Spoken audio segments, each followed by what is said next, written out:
Very much, Elena. Wow, it is bright here. Having rather recklessly about 15 years ago decided to devote my entire career to what could really have been a very short niche dead end of this new burgeoning field of behavioral economics and behavioral decision theory, I've spent, I think, a very enjoyable 15 years since, and watched the field grow, watched the field mature. But along the way, I've come to a few slightly awkward realizations. One of them is that, on its own, the collection of ideas that make up behavioral economics is completely useless. Another one is that the bedrock of behavioral science, the long lists of biases that we're all familiar with, is incredibly impractical as something to apply to the commercial world. And the last one is that the one thing that most people associate with behavioral economics, which is nudge, actually doesn't help us to solve many of the most important problems for people. Now, I started Centapse about 9 months ago. Centapse is a word that comes partly from synapse, for obvious brain and behavioral reasons, and partly from centaur, half man, half horse, for a reason that I hope will become clear by the end of this talk. But I'm going to start with something entirely different. This invariably requires a little bit of explanation. And there is, I promise, a reason for the gratuitous nudity. This is a painting of Ulysses and the Sirens from Homer's Odyssey. And when Ulysses is coming home from Troy, takes him rather a long time, he encounters the island of the Sirens, these beautiful sea nymphs who lure sailors to their deaths by singing wonderful songs. And no one's ever been able to resist the Sirens' call. But they know exactly what the logical, the rational thing to do is. The logical thing to do is you want to hear the Sirens' call because you've heard it's beautiful, but you don't want to incur the rather large behavior gap of death. So what Ulysses should do, according to the traditional economic theory, is he should listen to the Sirens' call, he should exert his steel willpower, he should say, "Thank you very much, Sirens, that was lovely," and then he should sail home. Unlike most of classical economic theory, Ulysses knows he's human, he knows he's fallible, and he knows he's likely to succumb to temptation. So what he does is he takes steps to control his own future behavior. He designs for himself solutions. He gets his crew to tie him to the mast with ropes so he can hear the Sirens' call, but he can't budge. And they all have to block up their ears with beeswax so they're immunized against that Sirens' call. And what they have done, and note there's no nudge here, what they have done is they have designed for themselves what we might think of as decision prosthetics, artificial tools to help them make better decisions in a complex, challenging, and difficult environment. Now, I have to say, it is unclear to me how blocking your ears with beeswax entirely solves the temptation problem in this picture. But this notion of decision prosthetics is where I think the field is maturing to. And I think it needs to mature, because when I started by saying that nudge doesn't solve a lot of the really important problems, that's because when you nudge someone, you help them to solve one problem in one particular decision at one particular point in time. You do not help them to navigate complexity. And complexity is the biggest problem that most of us face in trying to make good decisions. When we as humans are faced by a situation that is daunting and complex, what do? We step away from it. Or we start to compartmentalize it, mental accounting. We break it into small little divisions because it helps us to feel comfortable about making decisions in these small components. And then what happens, of course, is we don't make good decisions overall. Now, the problem here is that there are all sorts of applications of behavioral finance that follow this compartmentalization process. And in the financial services industry, we've got robo-advisors, we've got digital fintech solutions that are all trying to provide solutions in a corner of this problem. Let me help you invest better. Let me plan for your future better. Let me help you buy a better insurance product. And what happens is that in the center, that is the problem that no one is solving. Because the problem that people really face is, how can someone help me to navigate the irreducible complexity of my financial situation? And this is where we can't just rely on behavioral finance ideas or behavioral economics ideas. We can't rely on lists of biases, because going through a list of 180 biases one by one and ticking them off is not going to design a solution for a complex problem. And we can't rely on nudges. We have to think about bringing this all together as a toolkit to try and design systems and solutions to help people navigate these problems.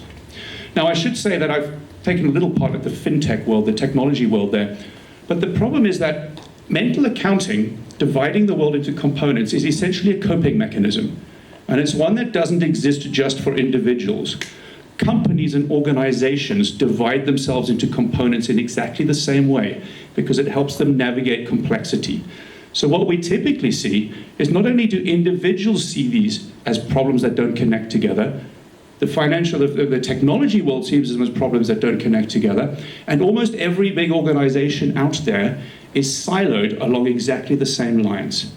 And this is why bringing behavioral finance not to single decision nodes, but to trying to design solutions that navigate complexity is the real bonus of where I think this is heading in the future.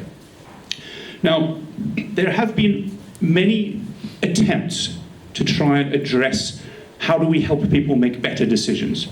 And if I look again, and this is largely my background, so I am going to keep going to financial services examples, although I think these are quite transferable. In the beginning, there was disclosure. People aren't making good decisions. That's because they don't know what's good for them. What we will do is we will make companies publish footnotes in font size 3.5. And once everyone has all the information in front of them, everyone will make better decisions. It doesn't help, because what do people need in order to make better decisions? They need sufficient knowledge to make the decision. They need the intention to want to make the decision, and they need emotional comfort to be able to carry the decision through. So disclosure doesn't get there. Traditional education, sadly, doesn't get there either. I always feel a bit bad of saying this, but everyone wants education to be part of the problem.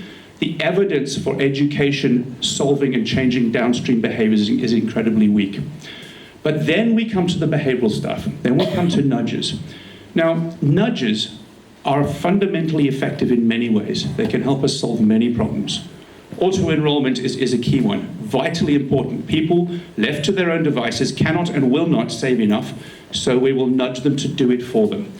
Now, this is absolutely vital. However, ask yourself the question, these nudges, are they helping with knowledge? Are they helping with people's intention? Or are they helping with people's emotional comfort with the end decision? Perhaps the last one. But if you nudge someone somewhere, it's not something that's encouraging people to engage. In fact, it's an invitation to disengage. Because people are going, you know what, someone clever has thought about this for me. They've solved the problem. I don't have to worry about it anymore. And for the next 30 years, while my pension is being automatically enrolled, I don't engage with the problem of, is it going to the right place? Am I saving enough? Is this optimal for me? In order to genuinely change behavior, we need a combination of nudges as the safety net to help people do what they wouldn't do otherwise. But fundamentally, we have to move beyond that into engaged choice. We have to use behavioral finance in order to encourage people to engage with complex decisions in comfortable ways, in ways that they find approachable, in ways that they find are non-daunting.